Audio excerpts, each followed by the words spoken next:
ہمارے ایک سبسکرائبر ہیں تو انہوں نے سوال پوچھا ہے کہ اگر رستے میں کوئی کتا بیماری کی حالت میں زخمی حالت میں مل جائے تو اس کی تیمارداری کرنا، اس کا علاج وغیرہ کرنا یہ کیسا ہے، وہ کرا سکتے ہیں کہ نہیں کرا سکتے؟ تو اس کا سوال کا جواب یہ ہے کہ میرے محترم بزرگ دوستوں، تو اللہ کے رسول صلی اللہ علیہ وسلم نے فرمایا کہ ہر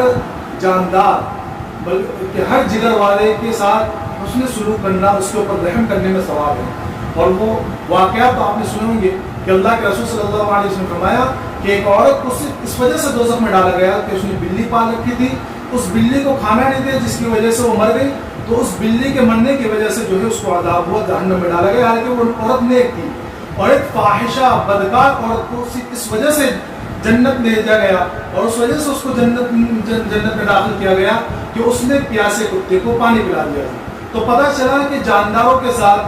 ہاں یہ الگ بات ہے کتے کو گھر میں نہیں لا سکتے، کیونکہ اللہ کے رسول صلی اللہ علیہ وسلم نے ارشاد فرمایا کہ جس گھر کے اندر تصویر یا کتا ہو اس گھر کے اندر رحمت کے فرشتے نہیں آتے، تو گھر کے اندر تو نہیں لا سکتے، لیکن گھر کے باہر اگر کوئی اس طرح بیماری کی حالت میں یا زخمی حالت میں کوئی کتا وغیرہ مل جائے تو اس کی تیمارداری کر دینا چاہیے، اس کا علاج کرا لینا چاہیے، اس میں ثواب ملے گا۔ اور انشاءاللہ ہو سکتا ہے اسی عمل کے اوپر، کیونکہ تھوڑے تھوڑے عمل جو ہم سمجھتے ہیں نا کہ معمولی ہیں، ان تھوڑے تھوڑے عملوں کے اوپر اللہ مغفرت فرماتے ہیں، تو ہو سکتا ہے کہ اگر کوئی اس طرح کرے اور اخلاص کے ساتھ کرے تو اللہ رب العزت اس کے اس عمل کی وجہ سے اس کی مغفرت کر دے۔ تو اس طرح کسی جانور کی تیمارداری کرنا، اور خاص طور پہ کتے کی جو سوال پوچھا ہے کتے کی تیمارداری اس کا علاج کرنا یہ جائز ہے، اس میں ثواب ملے گا، اللہ کی ذات سے امید ہے۔ اللہ تبارک و تعالیٰ تمام کو عمل کرنے کی